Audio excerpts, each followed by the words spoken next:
Allô plein friend, mon nom est Dave et je suis la bienvenue sur ma chaîne YouTube où habituellement je te partage mes projets de jardinage hydroponique. Des projets comme celui que tu vois ici, de la bêta carne que je fais pousser dans un AeroGarden Bounty. La vidéo que je t'ai préparée aujourd'hui est un peu différente de ce que je fais habituellement.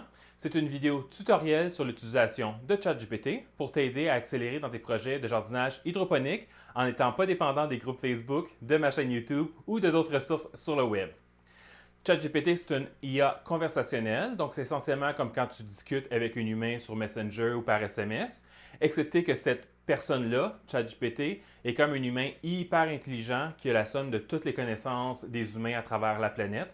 Donc c'est super utile quand tu vas avoir de l'information sur pourquoi faire des choses, comment faire des choses, ou trouver des solutions à des problèmes que tu pourrais avoir comme des insectes ou du powdery mildew ou d'autres soucis que tu pourrais avoir au niveau de tes plantes. Au moment d'enregistrer la vidéo, il y a deux versions de ChatGPT disponibles, la version 3.5 et la version 4. Si tu accèdes gratuitement à ChatGPT, tu as seulement accès à la version 3.5.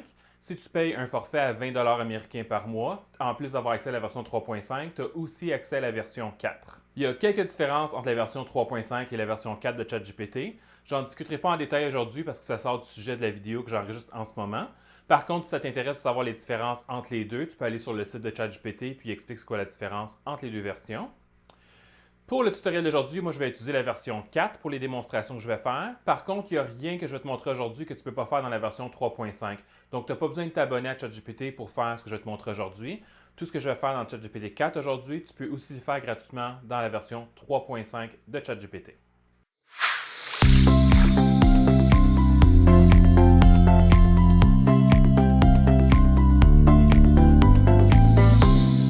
Si tu as seulement une chose à retenir du tutoriel que je te présente aujourd'hui, c'est que tout se passe au niveau de la requête avec ChatGPT.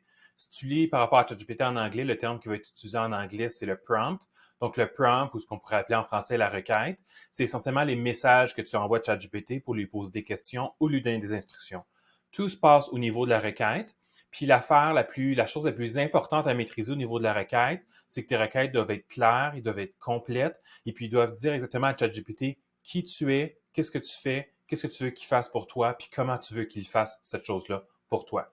Plus que tes requêtes sont claires, complètes, précises, et puis ChatGPT a toute l'information nécessaire pour t'aider, plus que ses réponses vont être efficaces, puis plus qu'il va directement donner les bonnes réponses.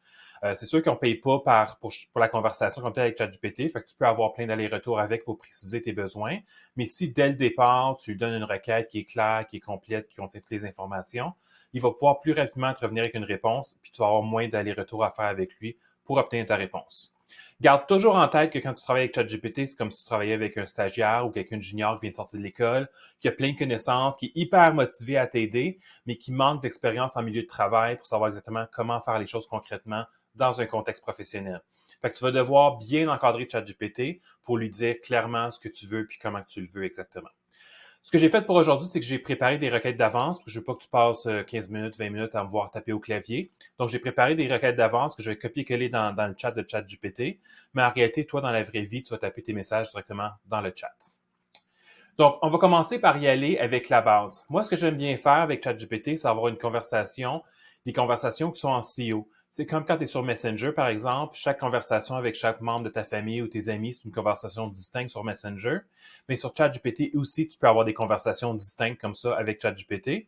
Puis moi, ce que je fais, c'est pour chaque discussion que j'ai avec lui, je parle seulement d'un sujet. Donc, par exemple, j'ai une discussion avec lui qui a juste rapport avec mon hobby par rapport au jardinage hydroponique puis jardinage en terre.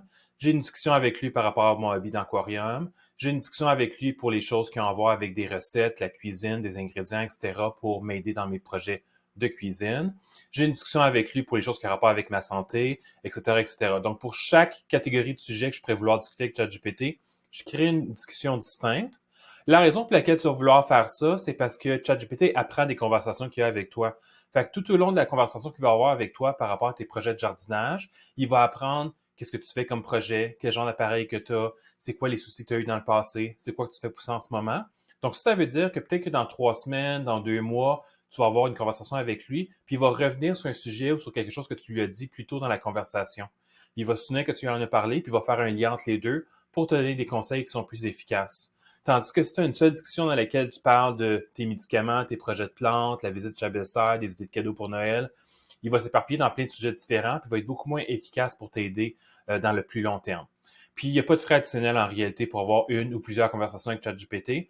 Tu payes un forfait mensuel, puis tu peux avoir autant de conversations que tu veux avec. Puis, même chose dans la version gratuite, tu peux avoir autant de conversations que tu veux avec. Moi, quand je démarre une nouvelle conversation avec ChatGPT, je démarre tout le temps en lui posant des questions pour être sûr qu'il maîtrise le sujet, qu'il sait de quoi je parle. Puis ça permet au départ de partir sur la même longueur d'onde, comme tu ferais avec un stagiaire. Le stagiaire qui vient de sortir de l'école a peut-être appris certains termes ou certains mots pour nommer les choses qu'il doit faire dans son futur travail. Puis toi, qui étais à l'école avant lui ou qui est sur le marché du travail depuis plus longtemps, tu utilises peut-être des termes différents.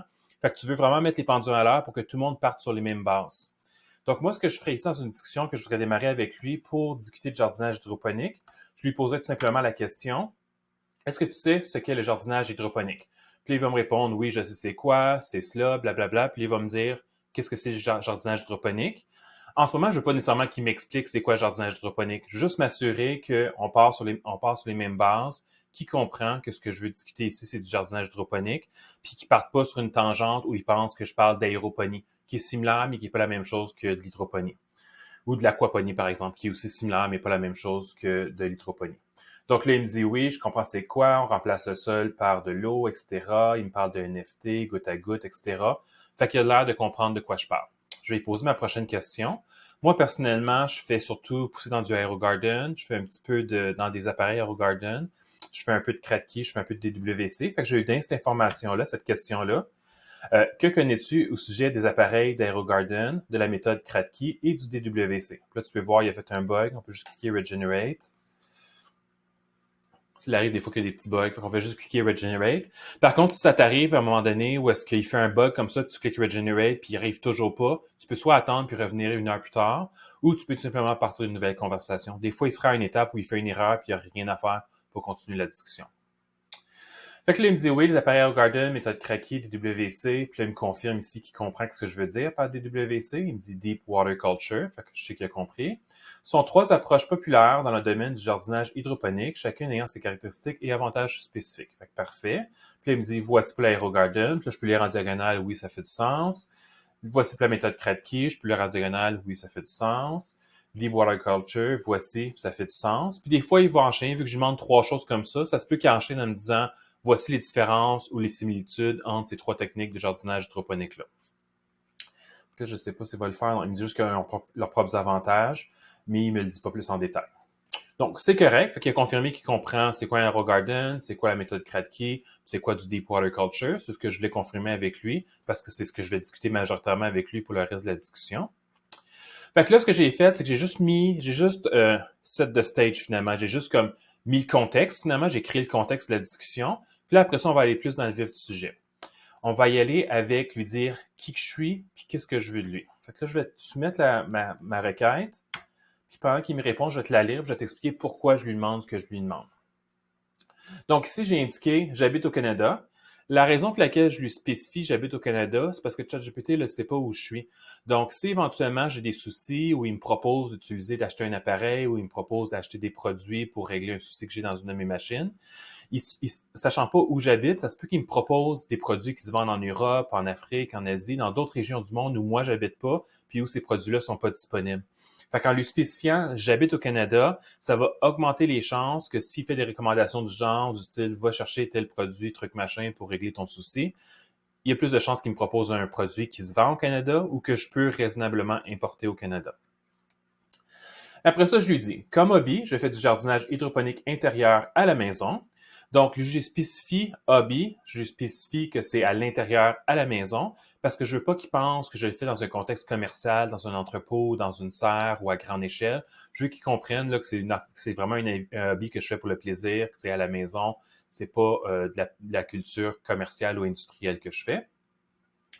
Après ça, je lui dis, mes projets sont majoritairement dans des appareils AeroGarden et avec la méthode Kratky, parfois aussi en DWC ou en terre. Donc là, ici, je n'ai pas nécessairement besoin de lui spécifier tout ça, mais je fais juste un rappel de ce que je viens de lui dire par rapport à AeroGarden, Kratky et DWC, juste pour qu'on continue sur cette tangente-là. Puis je lui dis aussi, des fois, je fais aussi pousser en terre, parce que je veux pas qu'il se limite à me répondre juste dans un contexte hydroponique. Si je lui parle que j'ai un souci avec une plante, puis qu'il pense que ça pourrait se régler si je la mets en terre, je veux pas qu'il se retienne, si on peut dire, de me proposer de la mettre en terre parce qu'il pense que je fais pas de jardinage en terre. Fait que je lui spécifie, je fais aussi parfois du jardinage en terre. Je lui dis, j'aimerais avoir ton aide pour me conseiller et m'accompagner dans mes projets de jardinage hydroponique. Donc là, je lui dis, c'est quoi que j'attends de lui.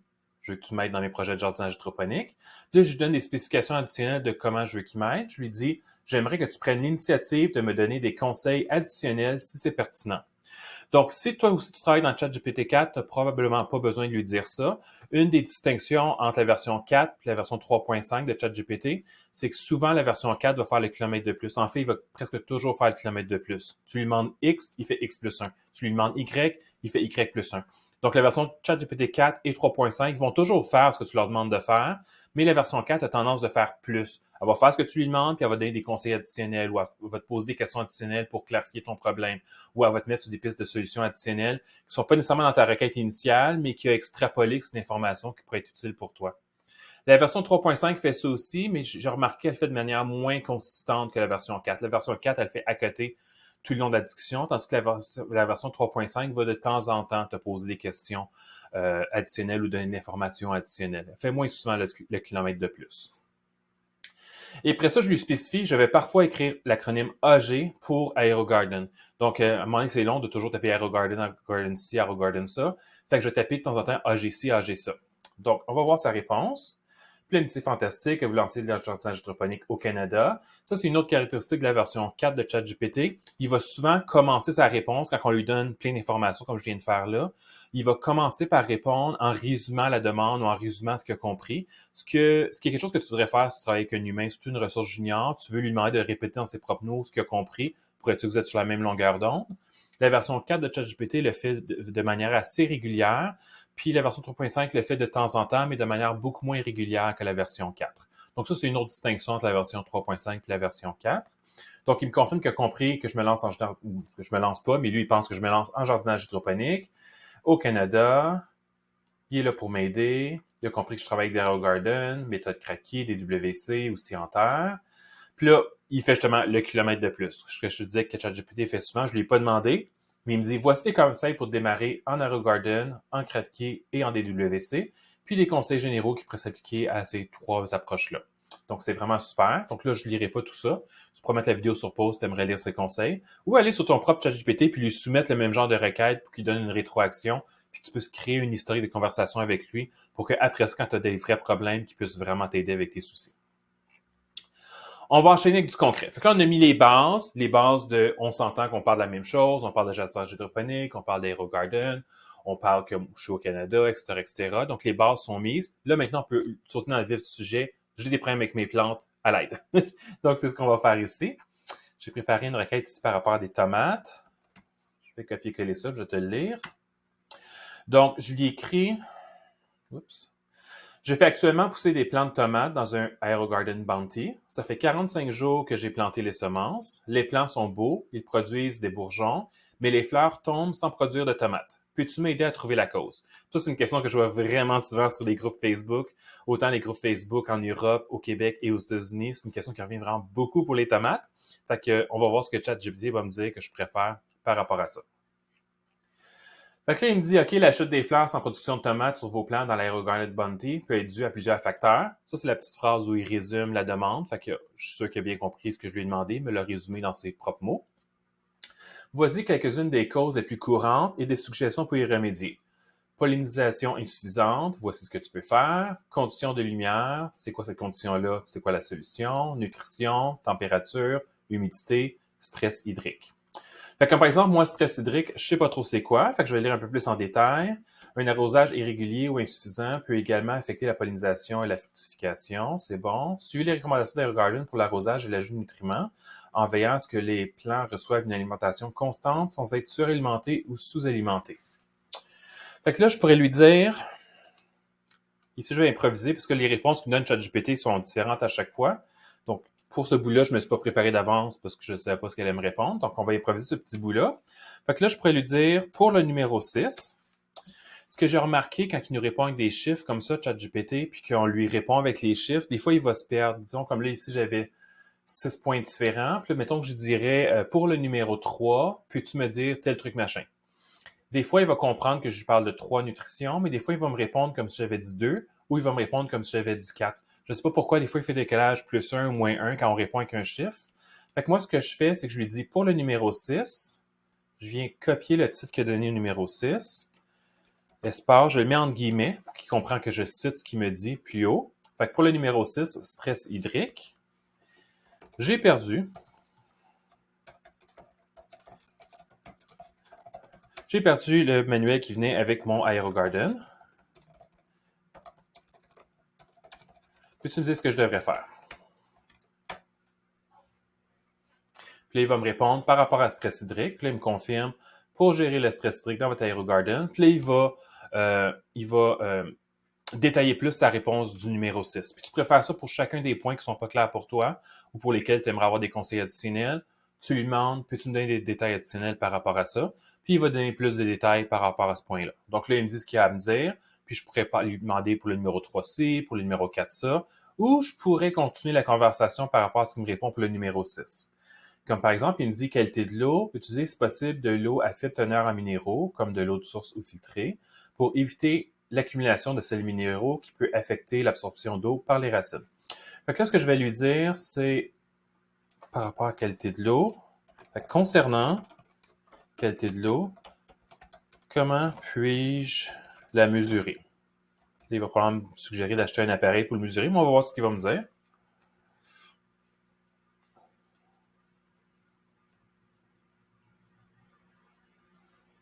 Ah, ça a l'air que j'ai posé une question compliquée.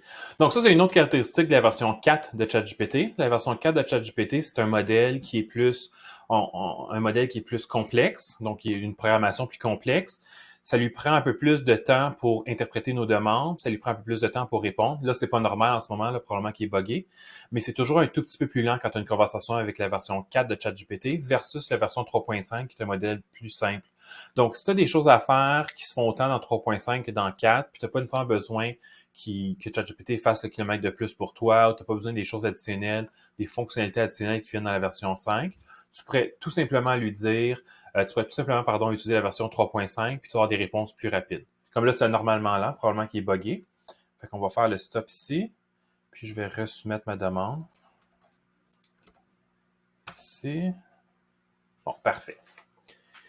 Donc, pour mesurer la qualité de l'eau dans votre système AeroGarden, notamment pour les plantes de tomates, etc., il me dit les paramètres clés, c'est le pH, la conductivité électrique, le CE, la présence de chlore et de sels minéraux. Puis là, il me dit comment mesurer le pH, comment mesurer le CE, puis il va probablement me dire la même chose pour le chlore et les minéraux.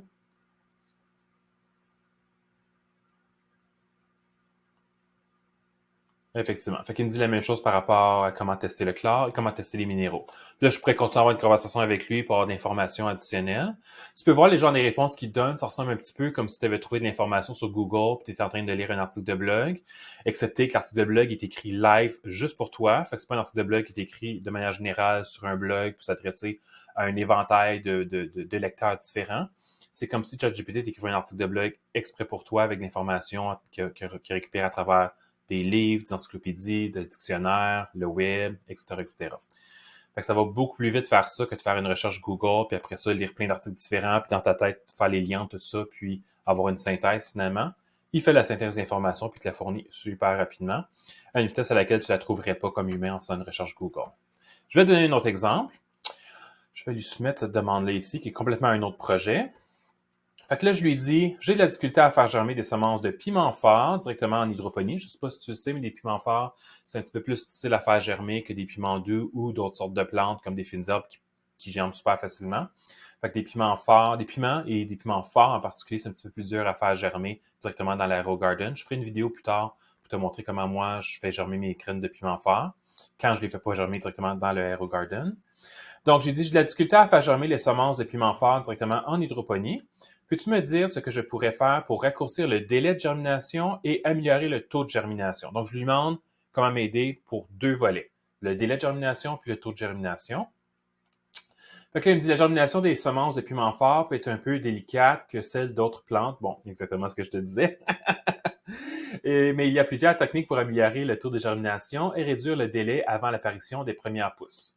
Puis là, il me dit, tu peux faire un trempage préalable, utiliser une solution faiblement nutritive, la température, l'humidité, ajuster l'éclairage, utiliser la technique du papier tout. En fait, la technique du papier tout, c'est la technique que moi j'utilise quand j'ai des graines qui ont un taux de germination bas ou qui ont de la difficulté à germer. Je combine la technique du papier tout avec la chaleur. Je pourrais te faire une vidéo bientôt pour te montrer exactement comment je fais, style tutoriel, où je te le montre concrètement. Il appelle ça la méthode du sandwich aussi. Faire une pré-germination en terre. Bon, ce serait une solution. On n'est pas là pour discuter des réponses de ChatGPT, mais je partirais peut-être pas de la germination en terre. Quoique je l'ai déjà fait pour des pois. Des grosses graines comme des pois sucrés, des pois mange-tout, ça a tendance à pourrir en hydroponie. Ça a tendance aussi à pourrir dans la technique du papier essuie-tout. Ouais, je dois avouer que je l'ai utilisé cette technique-là pour des grosses semences qui ont tendance à pourrir. De la bêta-carde, comme tu as vu au début de ma vidéo, là, je pointe derrière moi, tu la vois pas, mais juste là, la bêta-carde. C'est la même chose, des fois, ça va pourrir en hydroponie. Fait que tu peux vouloir la partir en terre, puis tu vas prendre un bébé plant, puis le mettre dans une éponge, dans un AeroGarden. Fait que c'est une bonne réponse en réalité qu'il nous donne là. Patienter. Effectivement, il faut être patient. Les projets de plantes, ça se passe pas comme ça. Hein? On est dans une société instantanée qu'Amazon nous livre des choses le lendemain, mais Dame Nature ne nous livre pas des plantes le lendemain. Ça prend un certain temps. Fait que ça, c'est un exemple. Je préfère la même chose ici, lui demander des détails additionnels. Comme par exemple, il a piqué ma curiosité avec la technique papier essuie-tout. Je pourrais lui dire, peux-tu m'en dire un peu plus par rapport à ça? Peux-tu me spécifier tel truc, tel machin? Est-ce que c'est correct, truc machin? Je pourrais poser des questions additionnelles, comme j'ai fait pour ma question précédente. Je vais te montrer une autre question. Fait que c'est vraiment, je vais te montrer plusieurs exemples de ce que tu peux poser à ChatGPT. L'idée ici, c'est pas nécessairement de te donner l'information pour ton jardinage tout de suite. C'est plus d'ouvrir tes horizons sur les possibilités de ChatGPT pour que plus tard, quand tu as des soucis ou des questions par rapport à tes projets de jardinage, tu saches, OK, ouais, ChatGPT devrait être capable de me répondre ça. Je vais aller lui poser la question. Là, ce que je fais aujourd'hui, je suis sur mon ordinateur, puis je tape au clavier mes questions, ou en tout cas, je les copie-colle pour l'instant. Je les ai tapées tantôt, je les copie-colle pour l'instant. Mais si toi, tu es plus à l'aise avec ton téléphone, il y a une application mobile de ChatGPT. Puis dans l'application mobile de ChatGPT, tu peux avoir des conversations verbales. Il faut tout simplement que tu ailles à l'endroit où il y a le chat dans l'application mobile. Puis au lieu de taper dans la case pour écrire du texte, juste à côté, tu as une petite icône de micro. Tu cliques dessus, ça le met en mode verbal, puis tu peux lui poser verbalement des questions, puis il va aussi te répondre verbalement. C'est vraiment super pratique si, par exemple, tu es au volant de ton véhicule, puis tu peux pas commencer à chatter, tu peux avoir des conversations verbales avec ChatGPT. Moi, c'est une des choses que je fais en ce moment, je prends des cours d'espagnol, puis quand je reviens du gym, je mets ChatGPT en mode verbal, puis je fais des leçons d'espagnol avec lui, où ce que je lui parle, puis il me répond en espagnol, puis je pratique mon espagnol de cette manière-là.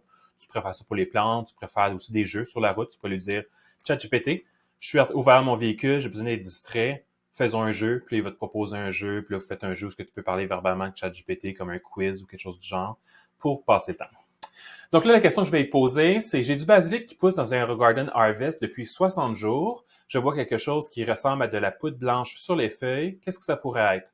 Tu te souviens, tantôt, je te disais d'être clair, complet et précis dans tes requêtes. Ça, c'est un exemple de ça aussi. Je lui spécifie que la plante que j'ai, c'est du basilic.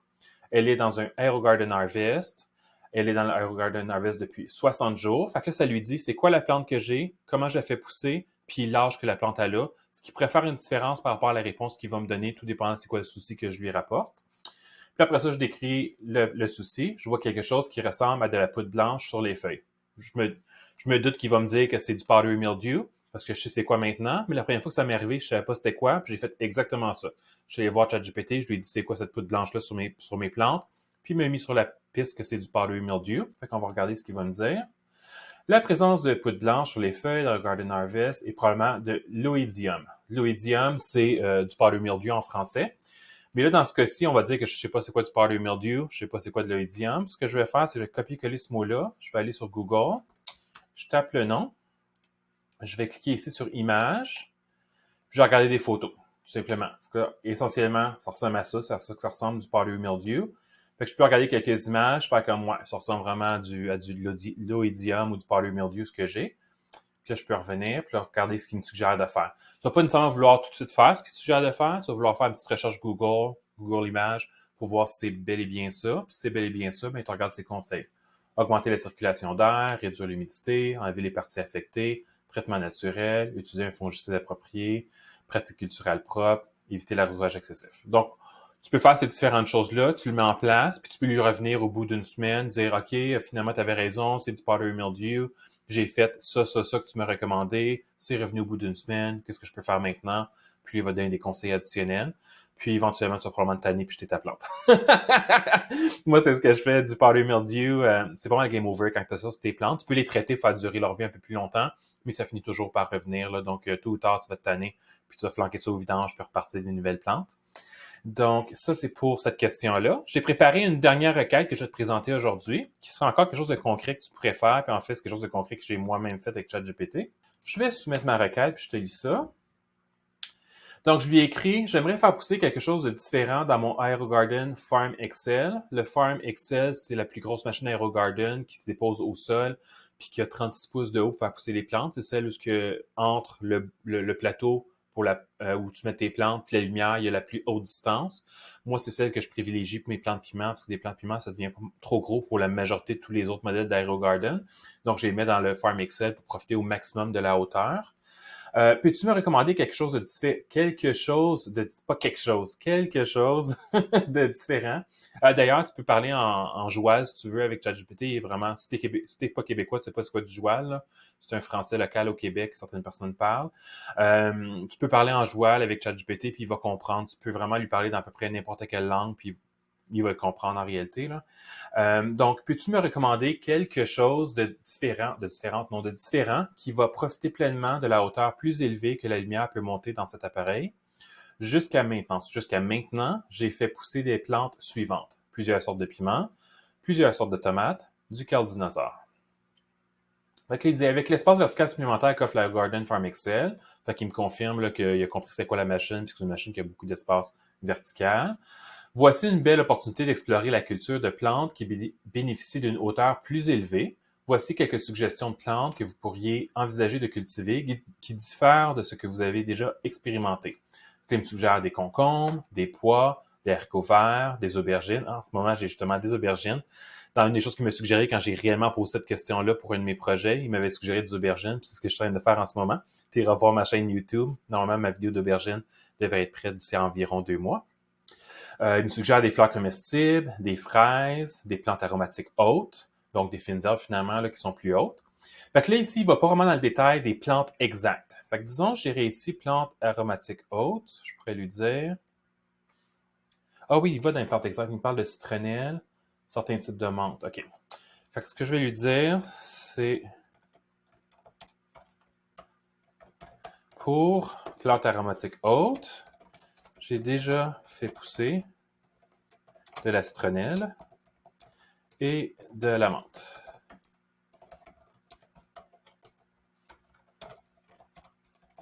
Quelle autre serait une bonne option? Oups, option singulier. Ici.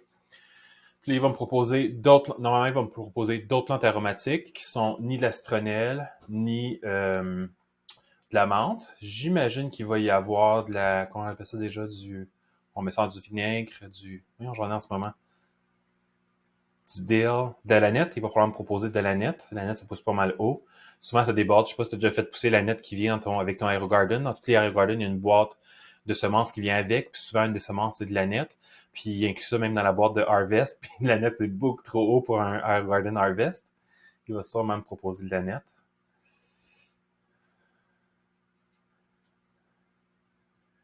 Fait que là, il me propose du basilic thaï, ça fait du sens, ça pousse haut. De la sauge, je sais pas, j'ai jamais fait pousser. Du romarin, ça devient un arbuste, fait que ça fait du sens. L'estragon, je connais pas, j'ai jamais fait pousser.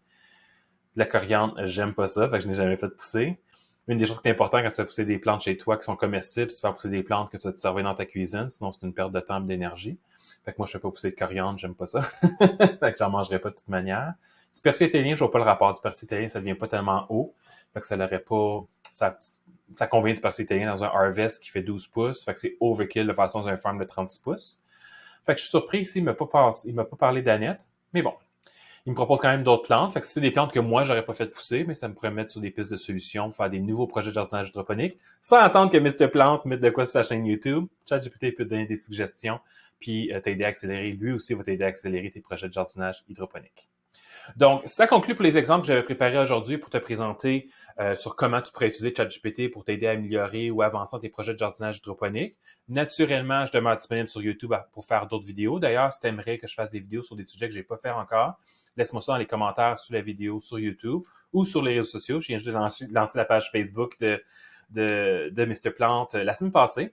Donc, gêne-toi pas à venir te joindre à notre page Facebook. Je vais peut-être faire un groupe Facebook éventuellement. Tu me diras si ça t'intéresse de joindre au groupe Facebook.